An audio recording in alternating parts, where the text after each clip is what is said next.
Êxodo, capítulo 1, nós vamos pegar o versículo 8. Olha aqui o versículo 8. Como o povo de Deus não era coitadinho.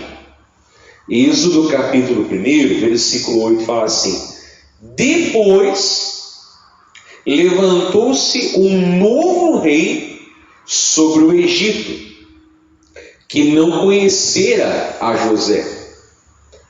O qual, olha só o que ele disse: o qual disse ao seu povo: eis que o povo dos filhos de Israel é muito e mais poderoso do que o quê?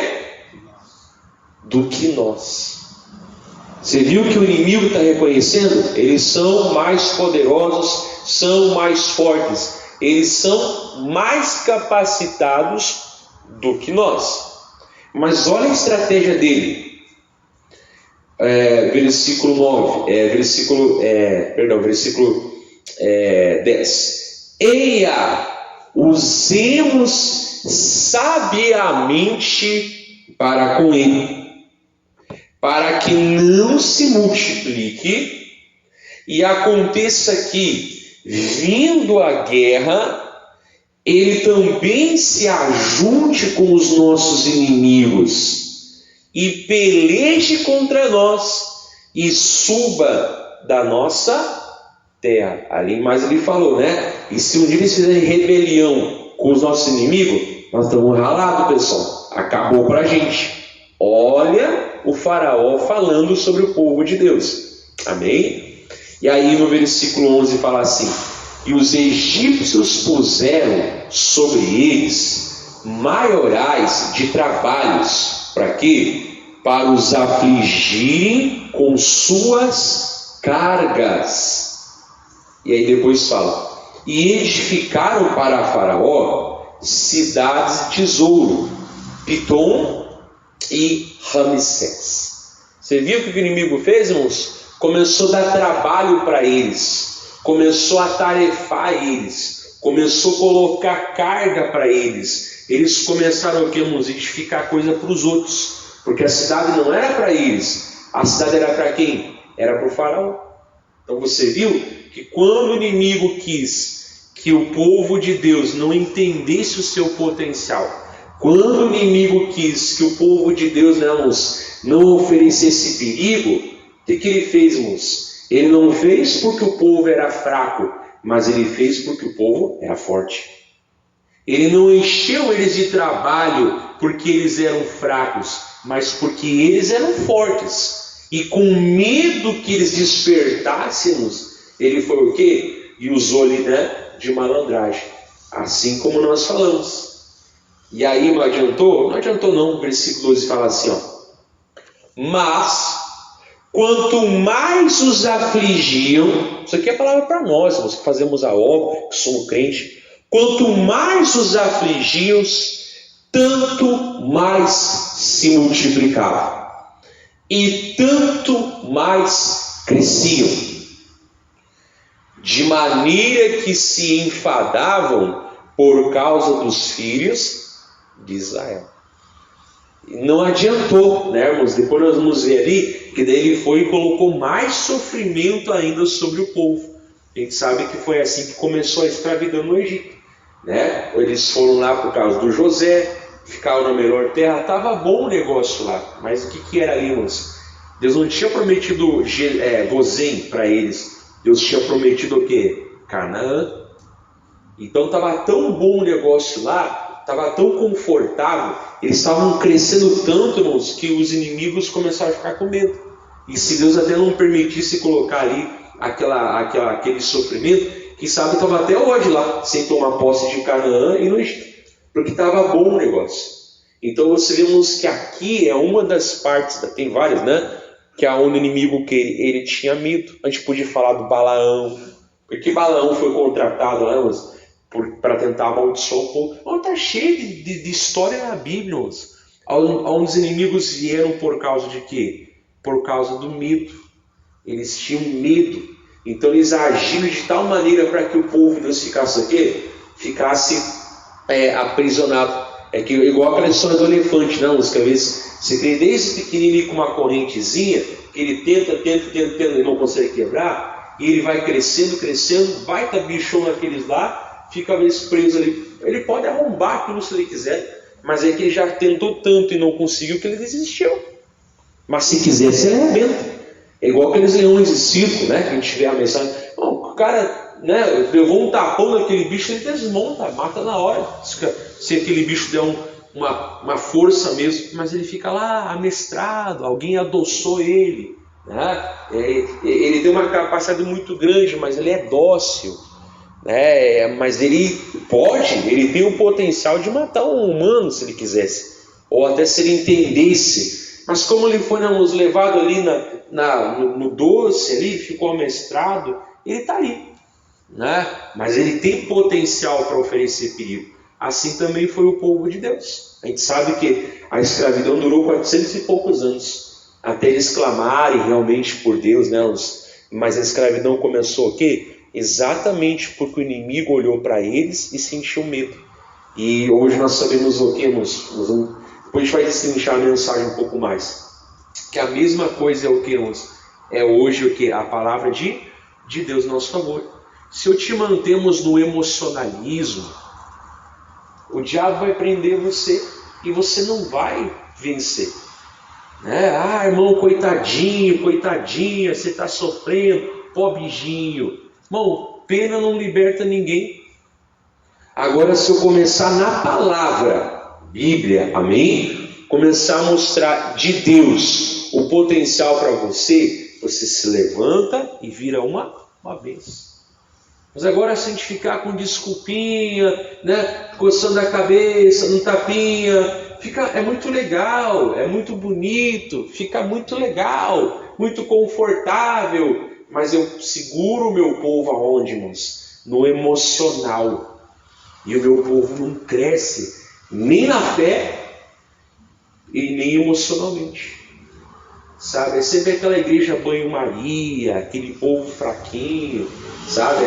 Por quê? Porque não aprenderam ainda, às vezes por culpa do pregador, né? Ou às vezes por culpa, né? Até, não do pregador, ele até prega, mas a pessoa prefere ficar o quê? Ali naquela lenga-lenga do inimigo. Porque o diabo sabe o quê? O dia que essa pessoa se levantar em Deus, ela me atropela. O dia que essa pessoa entender o que Deus fez na vida dela, essa pessoa me pisa.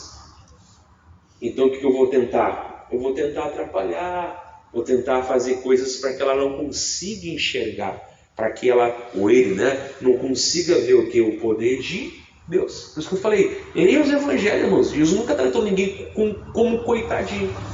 Sempre com amor, sempre com amor. Jesus é o próprio amor em pessoa. Mas nunca como esse ar de coitadinho, de pobrezinho, vem cá.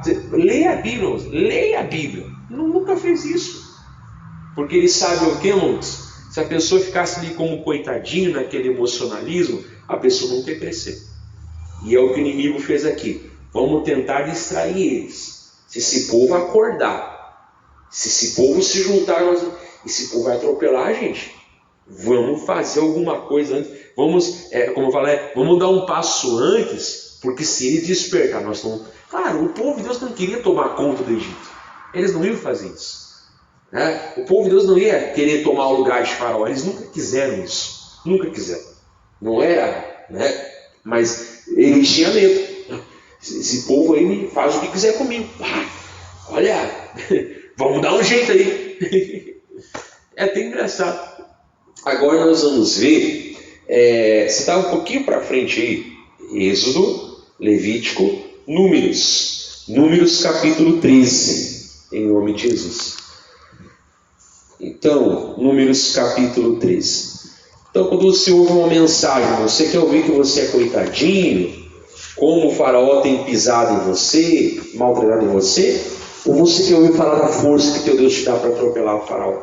Eu prefiro a opção B, e é a bíblica, inclusive. Números capítulo 13. Olha só, capítulo 13, aqui nós já damos um salto na história, né, irmãos? O povo já passou 400 anos no Egito, já saiu lá do deserto com Moisés, já estão lá, né? Chega a hora de enviar 10 espias para olhar a terra, 2 sim, mais 2, né? Josué e Caleb. Voltou, acabou os 40 dias, o pessoal voltou, né? E olha só, irmãos, o que esse pessoal fazia. Números 13, versículo 31. É o pessoal no relatório, né, para o povo. Olha aqui, irmãos, o espírito de coitadismo. Números 13, 31 fala assim, ó. Porém, os homens que com ele subiram, já vamos falar com quem, né? Disseram, olha só, o espírito de coitadismo. Não poderemos subir contra aquele povo, porque é mais forte do que... Qual era o problema, irmãos? Eles eram mais fortes. Se me perdoe falar, se fosse um bando raquítico, vamos conseguir.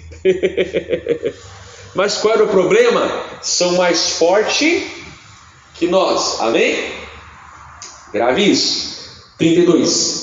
E infamaram a terra que tinham espiado perante os filhos de Israel, dizendo: a terra pela qual passamos a espiar é a terra que consome os seus moradores.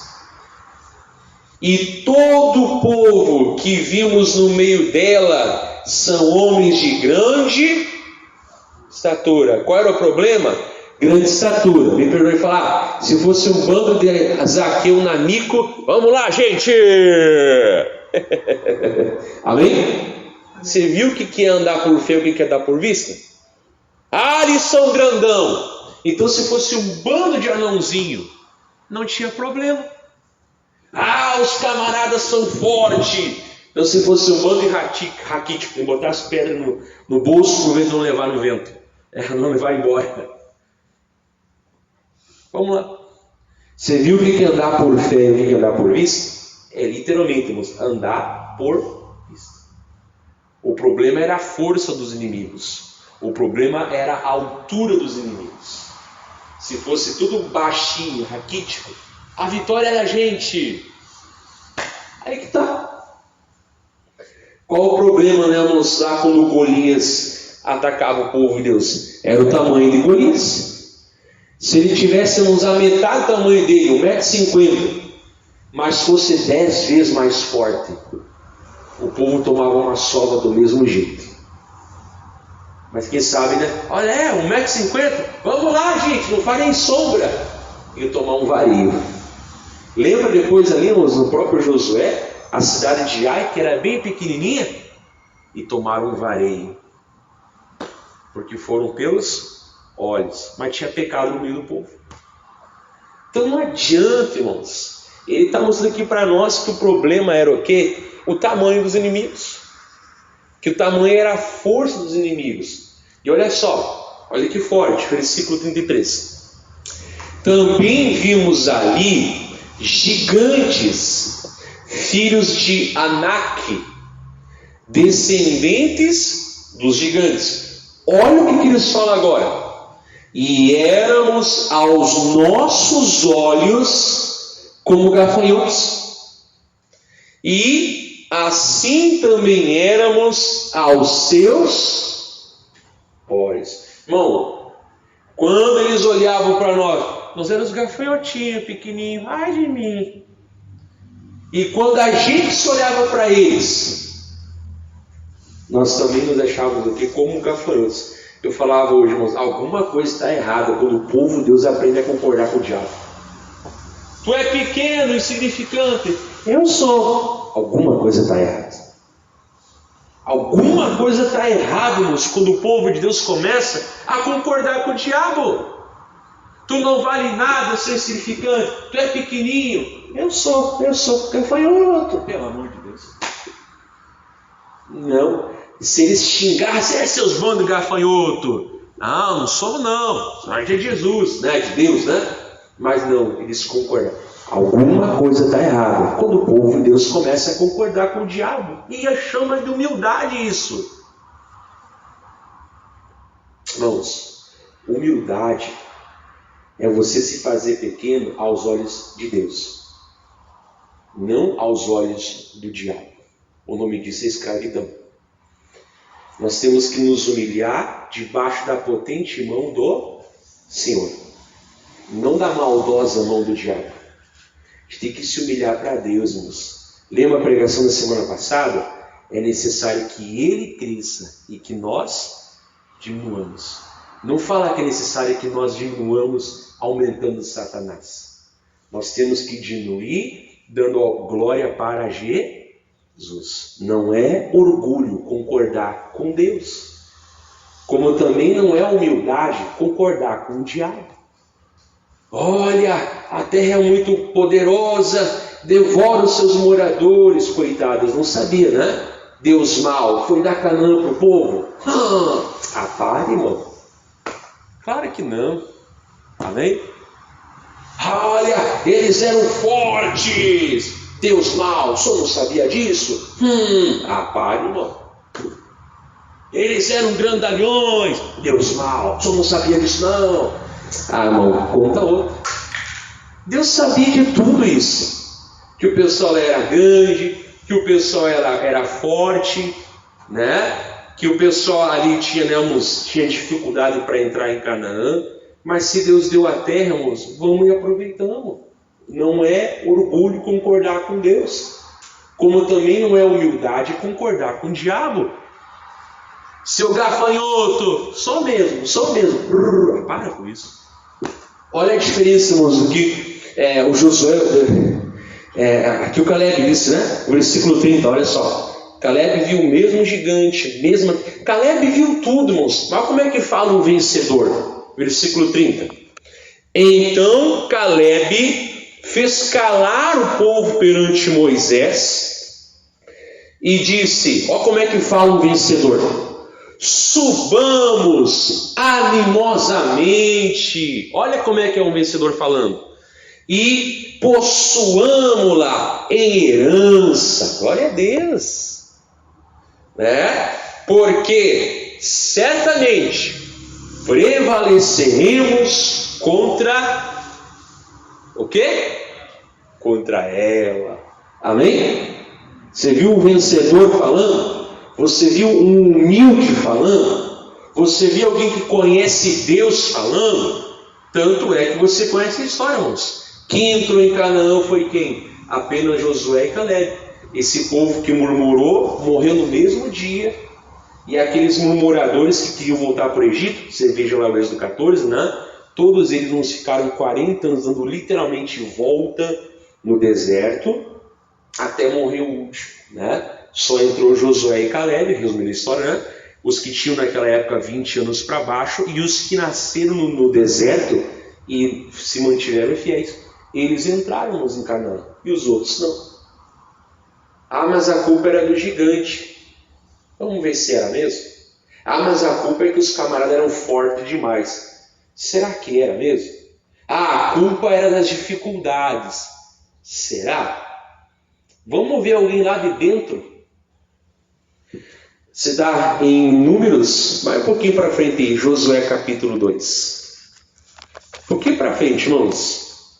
Josué capítulo 2. Nós vamos agora dar um salto na história. Eu já viajei com vocês aqui, né? Só quase 500 anos. Vamos dar um salto na história de quase 60 anos. Já acabou o deserto. Josué já está entrando na terra com o povo. Já está conquistando. Inclusive a pregação da queda da muralha de Jericó, né? Faz parte. Vamos ver Josué capítulo 2. Chegou, irmãos, 40 anos no futuro, né? Nós avançamos. Josué aprendeu a lição. Não, se eu mandar 2 vai dar problema. Vou mandar 2. Mandou 2 lá para ver como é que era a terra. A gente sabe, irmãos, que a Raabe protegeu eles, dados os homens que iam matar eles. E olha, é alguém lá de dentro. Amém? Lembra, o povo não foi porque era muito gigante, porque eles eram como gafanhoto, porque aquele povo lá fazia, acontecia. Vamos ver alguém lá de dentro. Olha só, Josué 2, vou pegar aqui o trem andando no versículo 9, amém? É a Raabe que está falando. Lembra que a Raabe morava lá dentro. Não sei se ela era uma giganta, mas ela morava lá no meio deles. Olha só, Josué 2, versículo 9, fala assim, ó. E disse aos homens, olha só, grave o que ela está dizendo. Aqui ela era, não, ela morava no meio. Fala assim, ó, bem sei que o Senhor vos deu essa terra. E que, olha só, e que o pavor de vós caiu sobre nós. E que todos os moradores da terra estão desmaiados diante de vós. Vieram toda gelatina os homens Arrão.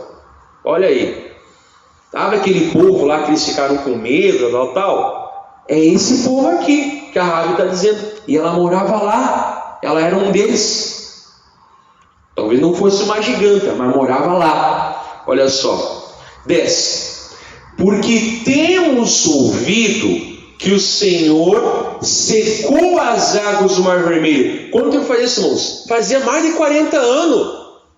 Amém? Mais de 40 anos tinha acontecido já. Porque temos ouvido que o Senhor secou as águas do Mar Vermelho diante de vós, quando saíres do Egito, há mais de 40 anos atrás. Não foi hoje de manhã que aconteceu isso, né?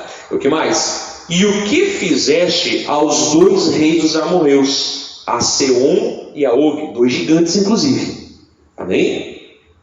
Que estão da além do Jordão, os quais destruíste. Olha o que ela fala agora no versículo 11. Ouvindo isso, desmaiou o nosso coração, e em ninguém mais há ânimo algum, por causa da vossa presença. Olha aí, irmãos, que forte. E aí ela fala aqui, porque agora ela entendeu, né? Depois ela virou crente. Porque o Senhor vosso Deus é Deus em cima dos céus e embaixo na terra. Daí que foi a decisão da Raabe, o que nos disse converter. 40 anos, irmãos, que eles contavam um para o outro o que Deus fez com o povo no Egito. 40, depois eles destruíram dois reis ali, o Seom e o Og, que eram gigantes, né? Mas não era de hoje o medo deles. Vinha passando o que, irmãos? O medo de geração após geração. O povo morrendo no deserto e o pessoal em Canaã, todo mundo apavorado, contando para a próxima geração, para a próxima geração, para a próxima geração, o que Deus fez através daquele povo lá e para aquele povo. E todo mundo o quê? Não tinha mais nem força de lutar. Lutaram, mas como último, né? Porque ninguém aguentava mais. Tanto que a Raabe se converteu. A Raabe depois tomou a decisão aqui de ser do povo de Deus. Pastor, eu não acredito. Os grandalhão forte lá, os cara fortão, gigantão, bem armado, que sabiam pelejar, aqueles gigantão que o povo ficou tudo amarelado diante deles. O senhor quer dizer que eles é que estavam amarelados diante deles? Pastor, mas como é que o povo então não entrou em Canaã? Não sei, irmão. Eu digo assim, ó, perder por diabo e vou correr sozinho, chegar em quarto lugar. Como é que consegue? Tudo o que, irmãos? Os olhos. Tudo por causa do que, irmãos? Da emoção.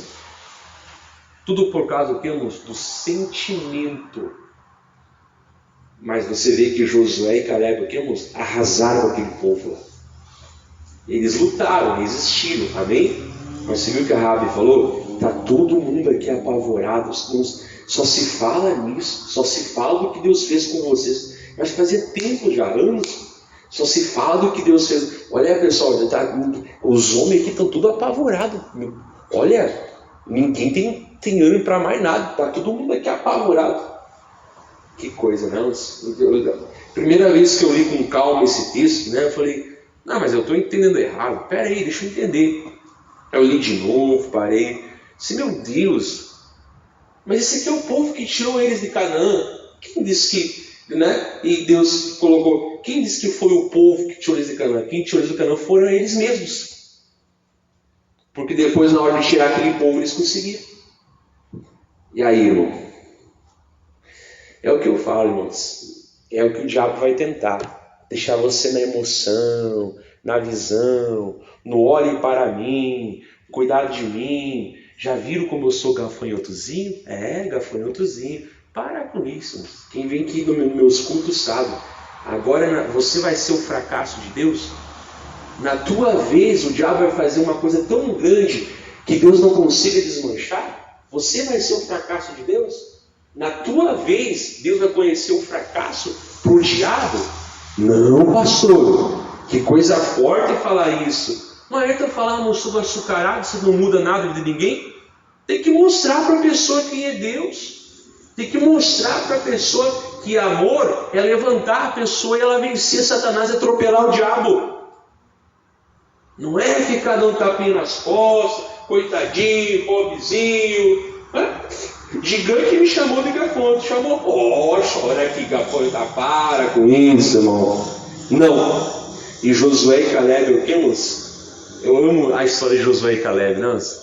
Eles viram a mesma coisa. Viram tudo igual. Por que um deslanche e vence e outro não?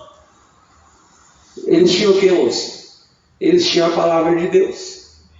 Se Deus falou que eu sou bênção e acabou. Ponto final. Ah não, mas o diabo disse, eu quero saber do diabo. Eu quero saber de Jesus. Ovelha de Jesus, ouve a voz de Jesus.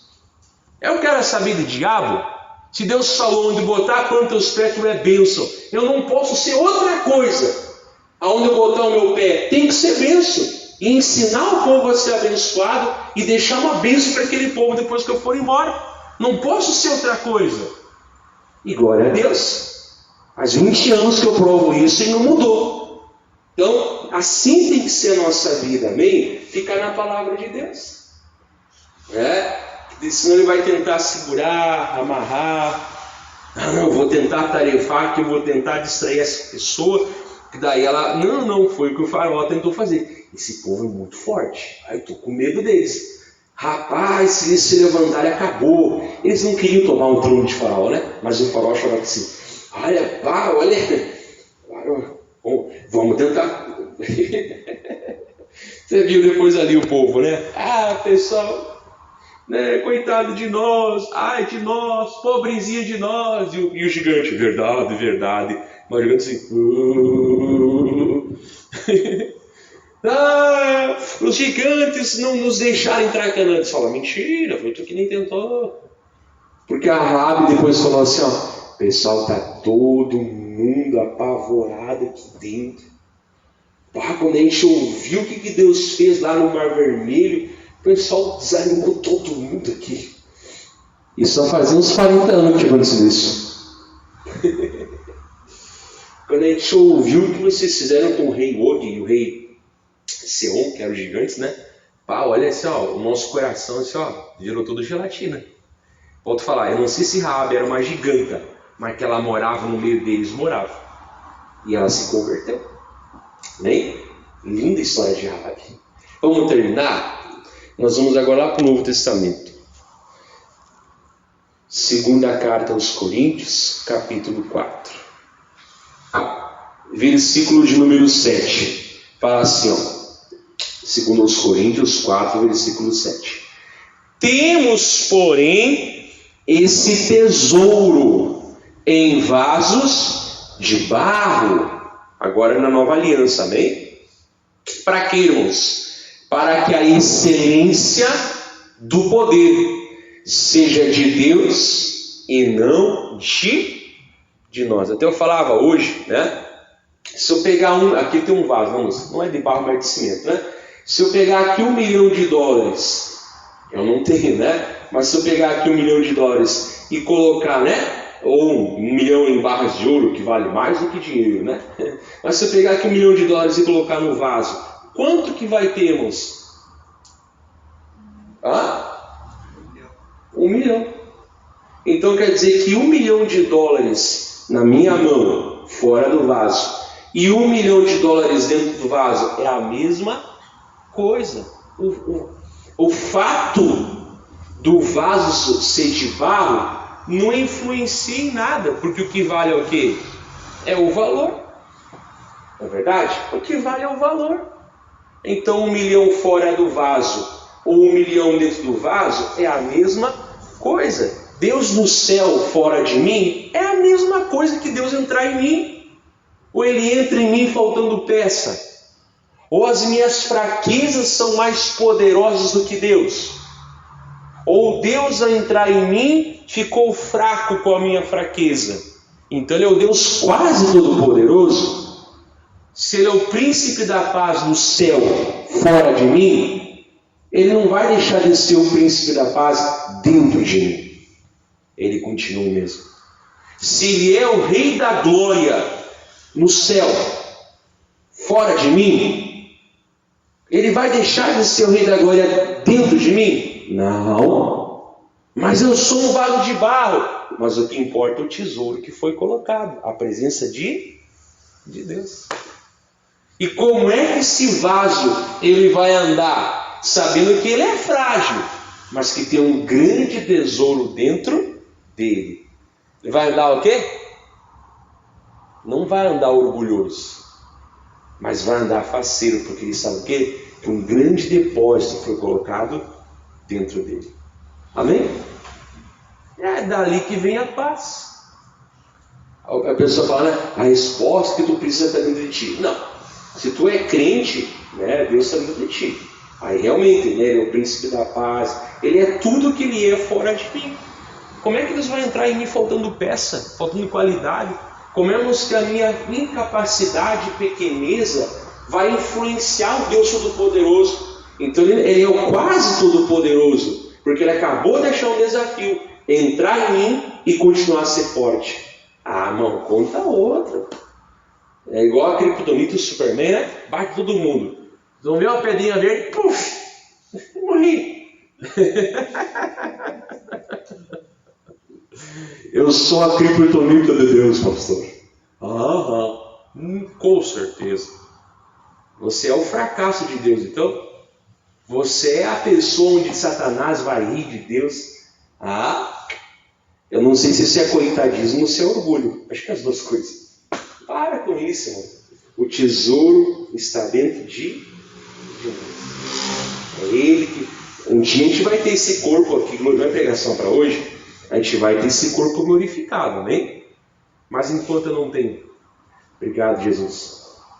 Orgulho não é concordar com Deus. Assim como humildade também não é concordar com o diabo. Humildade, eu vivi a minha vida sabendo, maior é quem está em mim do que o que está no mundo. No mundo eu passarei por aflições, mas eu posso ter bom ânimo, porque Ele venceu o mundo. Se Ele é o príncipe da paz fora de mim, como que Ele vai deixar de ser o príncipe da paz dentro de mim? Nunca aconteceu e nunca vai acontecer. Ou eu sou agora a criptonita de Deus? Para com isso. Glória a Deus, obrigado, Jesus. E aí depois, eu vou terminar aqui. Olha só, vamos fazer oração já, né? Versículo 8 fala assim, ó, vamos ler até o versículo 7, ó. Então eu vou gravar, eu quero que você ouça umas 50 vezes.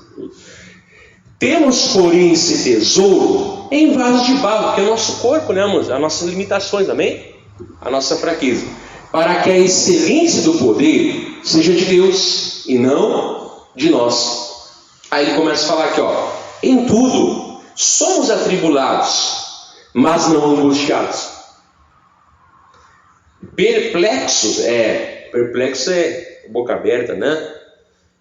Boca aberta é outra coisa, né? Boquiaberto, é o diferente, né? Mas não desanimado. Desanimei, esqueceu quem está dentro. É que fala que não desanima. Está na Bíblia, não vou pregar outra coisa. Que mais? Perseguidos, mas não desamparados. Deus e eu já somos a maioria. Né? Que mais? Abatidos. Pode até se abater, né? Algumas vezes. Mas não destruído. Porque é igual aquele vaso na mão do oleiro. Deus torna a fazer o que? Um vaso muito maior. Amém? Não é que a gente é Deus, mas a nova aliança, agora, irmãos, Deus vem dentro da gente. A palavra fala em Colossenses, né? Cristo em vós, a esperança da glória. A palavra fala, vós sois o templo do Espírito Santo. Jesus disse, viremos para Ele e faremos nele morada. Deus falou, nunca jamais te deixarei. Jesus falou, o Espírito Santo jamais deixará você, estará contigo até, né, a consumação. Então, mas, glória a Deus, né? É esse tesouro que nos levanta, nos fortalece. A gente pode ficar triste por um momento, mas é por um momento, porque essa riqueza do Senhor, o que nos alegra, a alegria do Senhor, o que é a nossa força. Não vou dizer que não tem um problema, né? Não é igual a pessoas que botam a cabeça no buraco achando que vai tudo desaparecer magicamente. Não tem mágica, tudo é truque, né? Tudo é ilusionismo, não existe mágica. Milagre existe, né? Não, mas o que? Ele nos fortalece, né? Então vamos parar aqui. Glória a Deus por essa mensagem. Deus abençoe você em casa em nome de Jesus.